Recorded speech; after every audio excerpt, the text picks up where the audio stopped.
یہ سوال ہی نہیں کہ ہم میلاد مناتے ہیں، یہ بتائیے کہ میلاد کیوں نہ منائیں؟ آپ کوئی ایویڈنس ہے ان قرآن کے اندر منع ہے؟ جواب آتا نہیں۔ احادیث مبارکہ میں منع ہے؟ جواب آتا نہیں۔ کیا صحابہ کرام رضوان اللہ تعالی علیہ مجمعین نے منع کیا؟ جواب آتا نہیں۔ بڑی عجیب غریب بات ہے کہ آپ منع کرتے ہیں۔ اچھا جناب یہ دیکھیے کہ میں بڑے سادہ الفاظ میں بتانا چاہوں گا کہ اسلام کیا ہے۔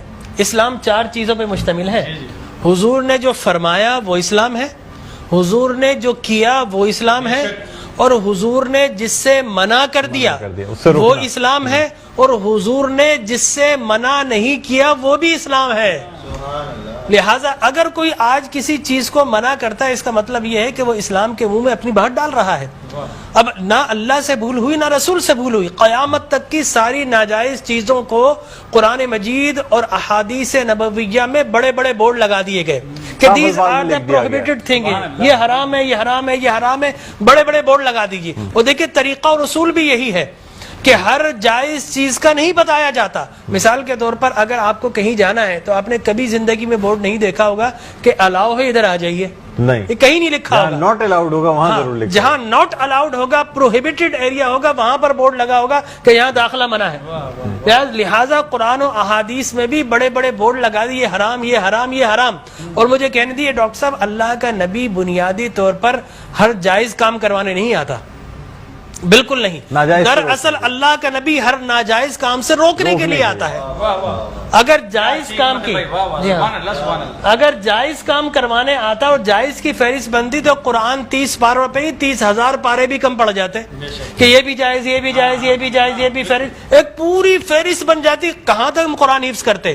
لہٰذا قرآن کے اندر اللہ کو جو ناپسند چیز ہے ان کا بیان ہے، اللہ کو جو پسند ہے ان کا بیان ہے۔ ہر جائز چیز اللہ کا نبی کروانے نہیں آتا۔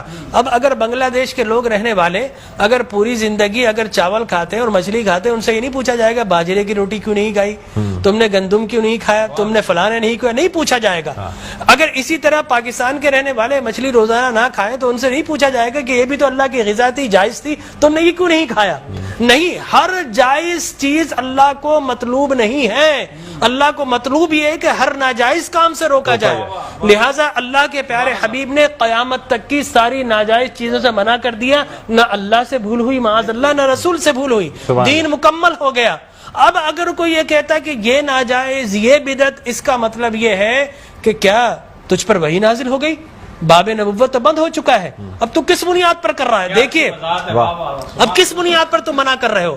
اور میں آپ کو بتاؤں ڈاکٹر صاحب، یہ دین کا مسلمہ اصول ہے کہ کسی چیز کے جواز کے لیے کوئی ضعیف حدیث بھی کافی ہے، لیکن کسی چیز کے حرام یا بدعت ہونے کے لیے قرآن اور احادیث کی نص قطعی چاہیے آپ کو، اور حدیث متواترہ چاہیے، اس کے بغیر آپ کسی چیز کو حرام نہیں کر سکتے۔ اس لیے کہ اسلام گلا گھونٹنے کے لیے نہیں آیا، اسلام تو راحتیں دینے کے لیے آیا ہے۔ لہٰذا جو ناجائز چیزیں تھی اسلام نے وہ منع کر دی 1400 سال پہلے۔ اب اگر کوئی کہتا ہے کہ جناب آپ میلاد کیوں مناتے ہیں، تو میں کہتا ہوں یہ سوال ہی نہیں، بڑے احمق لوگ ہیں جو جائز کی دلیل مانگ رہے ہیں۔ اے بھائی دلیل تو ناجائز کی ہوتی ہے، لہٰذا آپ ناجائز کی دلیل دیجیے کہ قرآن میں منع کیا کہ احادیث میں، بلکہ اب میں یہ کہتا ہوں اس بات کے بعد آپ قرآن پڑھیے، اللہ تبارک و تعالی نے 5 نبیوں کا میلاد قرآن میں بیان کیا ہے۔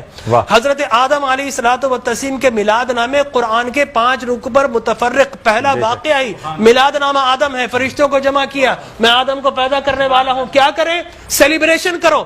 آدم کی ولادت کا موقع، نفخت فیہ من روحی فقعوا لہ ساجدین، جیسے ہی میں یہ آنکھ کھول دے، یہ پیدائش ہو جائے، ولادت ہو جائے، تو تمہیں کیا کرنا ہے؟ اس کو سجدہ کرنا ہے۔ اللہ تبارک و تعالیٰ فرماتا ہے کل مجمعون الا ابلیس، سارے فرشتوں نے سیلیبریٹ کیا، آدم کو سجدہ کیا سوائے ابلیس کے۔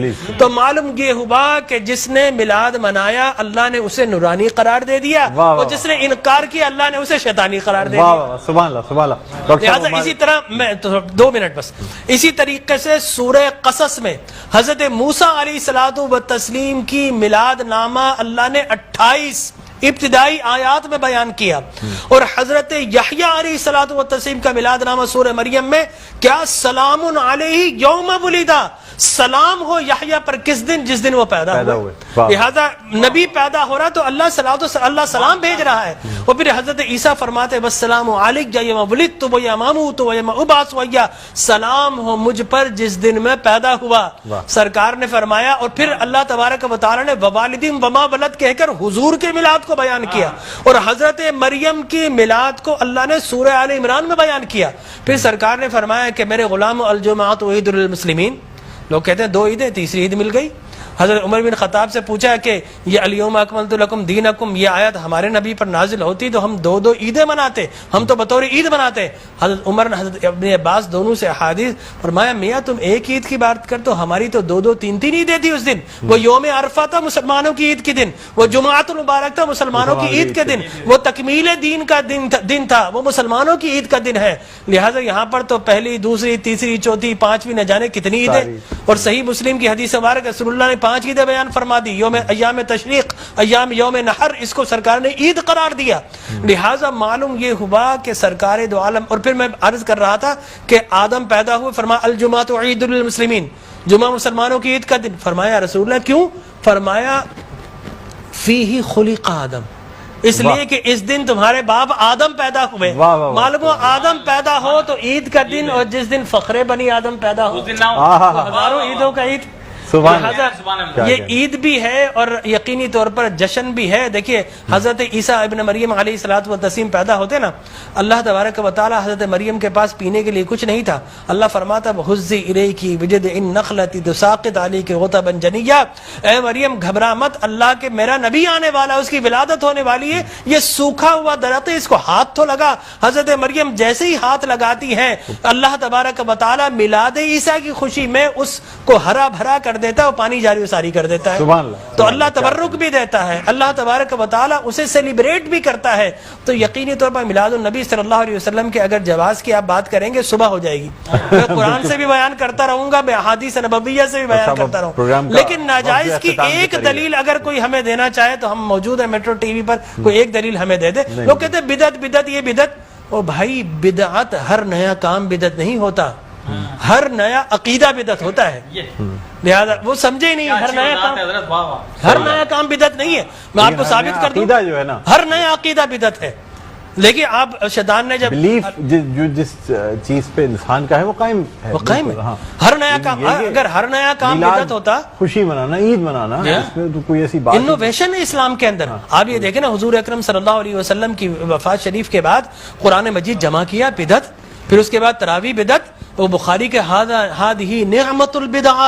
حضرت عمر بن خطاب کے الفاظ ہے کتنی پیاری بدعت ہے کہ میں نے تراویح شروع فرما دی. تو مقصد وہ کہ بدعت اچھی بھی ہوتی ہے. صحابہ کرام بدعت حسنہ بھی ہے، بدعت مذمومہ بھی ہے. اور مذمومہ بدعت کیا؟ اچھی چیز کو مٹا دینا.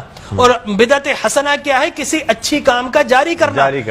فرمایا من سن سنتا حسنتا فلہ اجرھا واجر من عمل بها الى یوم القیامہ.